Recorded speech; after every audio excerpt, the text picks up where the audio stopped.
capital did not grieve. That was the first thing Aldrich noticed when he returned to Varenhold. The city moved as it always had.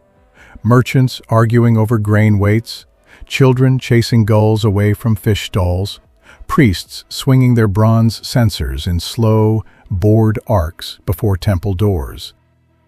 No news of Heron's Mouth had reached the common streets yet, or if it had arrived so distorted by distance that it no longer resembled truth. A fishing village gone quiet. Probably sickness. Probably debt. People left places all the time. He did not correct this. Not yet. Perhaps not ever.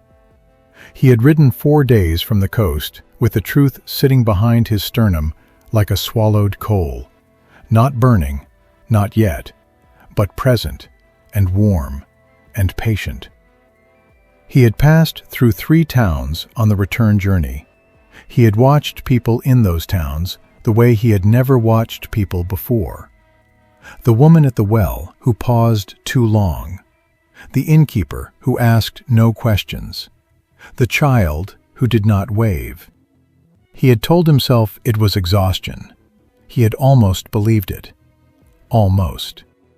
Because once you understood that people could be moved without violence, you could not look at stillness the same way again. Varenhold fed on certainty. Remove certainty, and the markets trembled. The garrisons hesitated. The lords began to count their grain twice and trust each other half as much. Aldrich had spent 11 years managing truth. Now he was managing something that did not yet have a shape. That was new. That was dangerous. The court convened 3 days later. King Malrek IV attended, which meant something had disturbed him. It was never governance.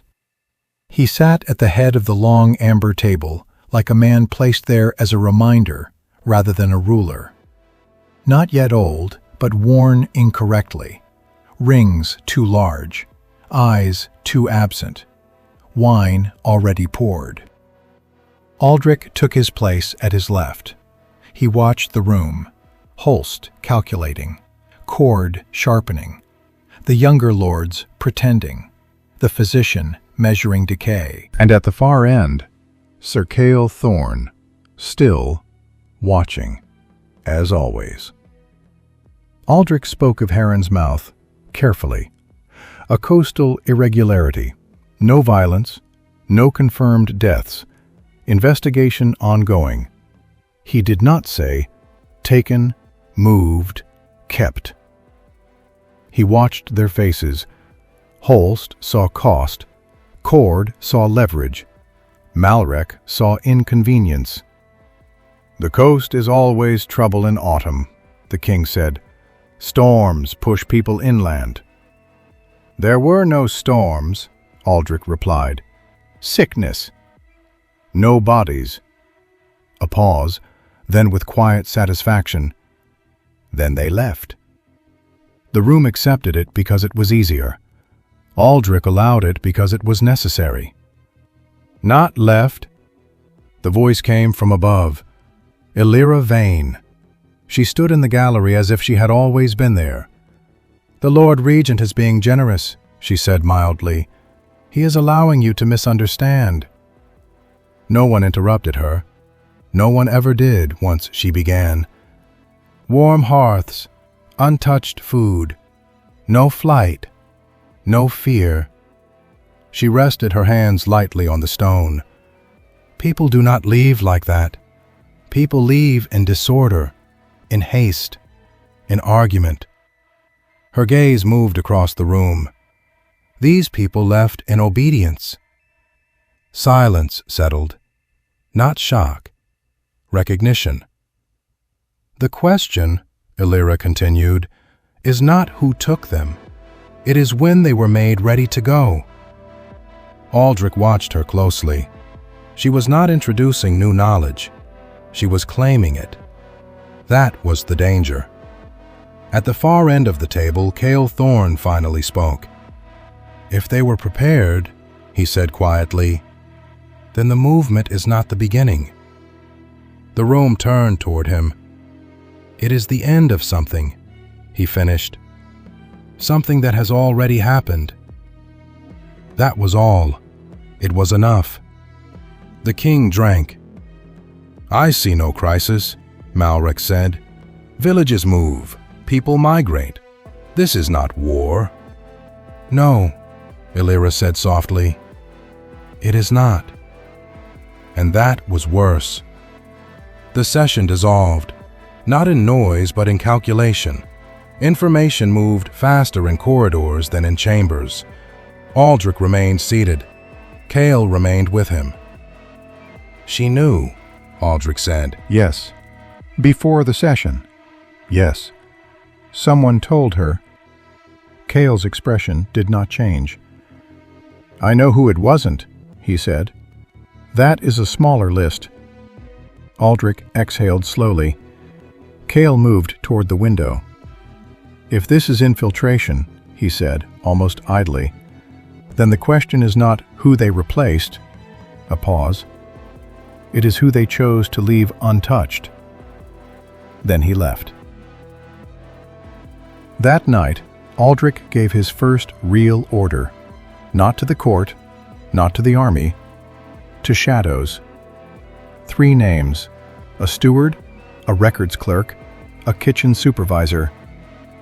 Watch them, he said. Do not touch them. Do not alert them. I want to know where they go when they believe no one is counting. It was not enough, but it was something. Serene Ashvale arrived after dark. She did not sit immediately. She placed a paper before him. The same 3, she said. Aldrich allowed himself the smallest breath of confirmation. Each has a gap, she continued. Time unaccounted for. Travel that does not match records. Knowledge that does not align with memory.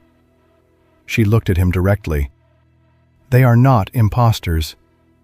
Aldrich said nothing. They are placed, she said.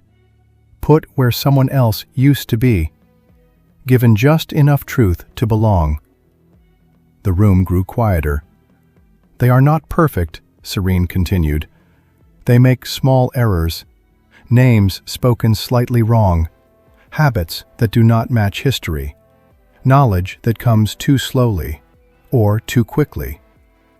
Aldrich thought of the road, the pauses, the watching. And Fen? He asked. Serene hesitated. That was rare. He does not sleep, she said. Aldrich looked up. He sits at the window, she continued, every night, every morning, watching the southern road. Has he spoken? Yes.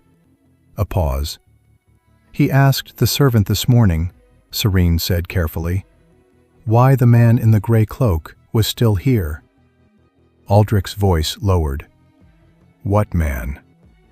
There was no man, Serene said. Silence. He described him, she added. Height, gait, the way he held his hands. Aldrich felt the cold settle in. He was describing the steward, Serene said. Aldrich looked at the paper again. 3 names. 3 small fractures in reality. Not broken, just misaligned. The stakes, he said slowly.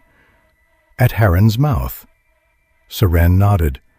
Counting, she said. Not what was taken, Aldrich replied.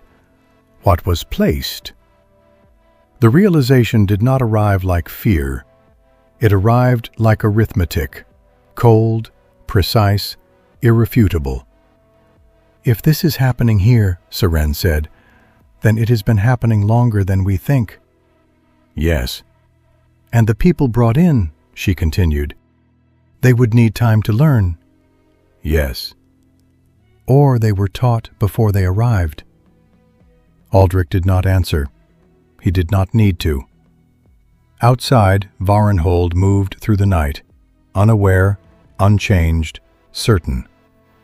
Inside the archive room, surrounded by records that had never once questioned themselves, Aldrich Voss finally understood the shape of the danger. It was not coming. It had never been coming. It had been arriving, quietly, patiently, for years. And somewhere inside his city, someone was still counting.